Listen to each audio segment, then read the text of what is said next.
At approximately 1:28 p.m. on March 19, 2025, the Geneva, Illinois Police Department received a report about a suspicious vehicle parked in the 1500 block of South Randall Road.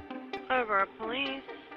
Hey, it's TRICOM. Referencing our iReach, our officer was battered, and we are looking at you guys to go out to an address this plate is coming back out of Aurora. Sure, what's the address?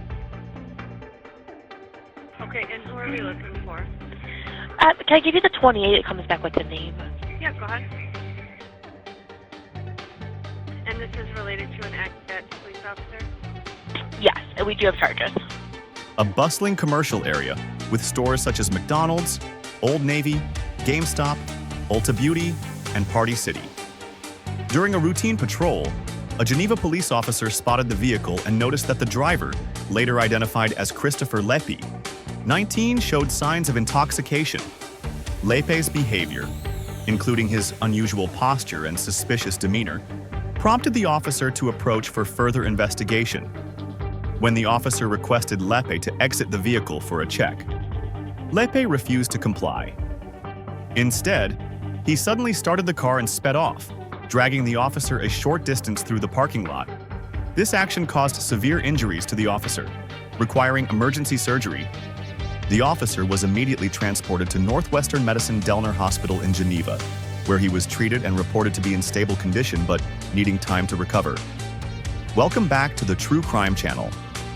Today, we continue to follow the pursuit of a highly audacious criminal who was bold enough to attack a police officer to escape. So, how will this pursuit unfold? Right now, let's join the Geneva police team in tracking down this criminal. The Geneva Police Department quickly issued an alert to nearby law enforcement agencies, including the Aurora Police Department and Kane County Sheriff's Office, providing a description of Lepe's vehicle, its license plate, and details of the assault on the officer. The alert, broadcast over the radio communication system, emphasized that the suspect could be dangerous and was wanted for the serious crime of aggravated assault on a police officer.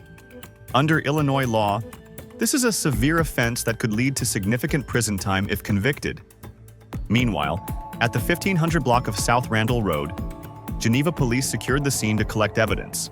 They found tire marks, debris from the collision, and signs that Lepe had driven recklessly in the parking lot. Additionally, an initial investigation revealed that 22 businesses in the 1500 block of South Randall Road had their windows and doors smashed between 11:10 p.m. on March 18th and 8:00 sem. On March 19th, affected businesses included major stores, and police suspected that these acts of vandalism might be connected to Lepe or his activities before he was spotted. The Geneva Police Department collaborated with regional law enforcement to devise a plan to apprehend Lepe. Authorities determined that Christopher Lepe had left the Geneva area and was likely heading toward Aurora, a neighboring city approximately 10 miles away. Based on information about the vehicle's license plate and Lepe's description, a 19-year-old male from Aurora, police units were placed on high alert, ready to intercept the suspect. At around 1:40 a.m., the Aurora Police Department received the alert from Geneva and began deploying patrol units to search for Lepe's vehicle. An Aurora patrol unit spotted a vehicle matching the description traveling south on Lake Street Route 31 near the intersection with Galena Boulevard. This busy area, filled with intersections and residential zones, made the pursuit complex. The chase began when Aurora police attempted to conduct a traffic stop on Lepe's vehicle on Lake Street. However, Lepe refused to stop, accelerating and weaving recklessly through crowded roads. Aurora police activated their sirens and lights, notifying other units in the area for support. The Kane County Sheriff's Office also joined, providing additional personnel and vehicles to block potential escape routes Lepe might take. The pursuit spanned from Lake Street in Aurora, moving through major roads like Galena Boulevard and eventually heading north on South Broadway Route 25. The chase reached speeds of up to 75 miles per hour, approximately 120 kilometers, far exceeding safe speed limits on urban roads. Lepe drove dangerously, running through multiple intersections, weaving between vehicles, and ignoring traffic signals. Aurora Police and Kane County forces coordinated to implement containment measures. They used radio communication to update Lepe's location in real time while ensuring that roads ahead were blocked to minimize risks to civilians. Several road segments, including key intersections on Route 25, were temporarily sealed off to prevent Lepe from continuing his escape. The turning point of the chase occurred near Spring Lake Cemetery on South Broadway, close to the intersection of Hazel Avenue and Ashland Avenue. Aurora police deployed stop sticks, a device designed to deflate tires, which disabled Lepe's vehicle. The car came to a stop beside Spring Lake Cemetery, a quiet area at night that now became the focal point of a tense standoff. As Lepe's vehicle stopped, Aurora officers and a Kane County deputy approached with heightened caution. They ordered Lepe to exit the vehicle with his hands raised. But according to the Aurora Police Department, Lepe did not comply. Instead, he opened the car door and stepped out, holding a long gun, believed to be a rifle or shotgun. Footage from dashcam cameras later released by Aurora showed Lepe standing by the car door, holding the weapon in a manner police described as pointed toward them. In a tense moment, 2 Aurora officers opened fire, shooting multiple rounds at Lepe. He was struck and fell to the ground. Officers immediately provided first aid, applying bleeding control measures and calling for medical support. Lepe was transported by ambulance to Rush Copley Medical Center in Aurora, but he was pronounced dead shortly after arrival. The Kane County Coroner's Office confirmed Lepe's identity and stated that the official cause of death would be determined after the completion of a toxicology report. The pursuit lasted approximately 10-15 minutes, covering a distance of over 10 miles from Geneva to Aurora. The incident drew significant attention from the local community, particularly due to its violent nature and the involvement of multiple law enforcement agencies. Following the shooting, the Kane County Major Crimes Task Force was assigned to conduct an independent investigation into the incident. Comprising investigators from various regional law enforcement agencies, the task force was tasked with examining all aspects of the pursuit and shooting, including the legality of the officer's use of force, Christopher Lepe's actions, and the events leading up to the incident. The 2 Aurora officers involved in the shooting were placed on paid administrative leave, per standard procedure for officer-involved shooting investigations. The Kane County State's Attorney's Office, led by Jamie Mosser, stated that a decision on whether to pursue criminal charges against the officers would be made after the investigation's completion.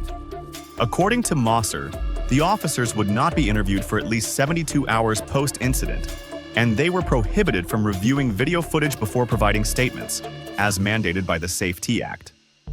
On March 20, 2025, the Aurora Police Department released still images from dashcam footage showing Christopher Lepe holding a long gun just before he was shot. The images were marked with red arrows to highlight the weapon, aiming to promote transparency with the public. On March 24th, Aurora released dashcam and body camera videos, with a warning that the content might be disturbing. Aurora Mayor Richard Irvin and Police Chief Keith Cross emphasized the city's commitment to transparency, but noted that some audio had been edited and faces were blurred to protect privacy. Christopher Lepe's family, particularly his mother, Yanette Lepe, held a memorial on the evening of March 20th outside the Aurora Police Department headquarters. Approximately 100 attendees, including relatives, friends, and community activists, participated, demanding the release of all videos and clarity on the circumstances of Lepe's death. Yanette Lepe expressed her anguish over not being allowed to view her son's body to confirm his identity.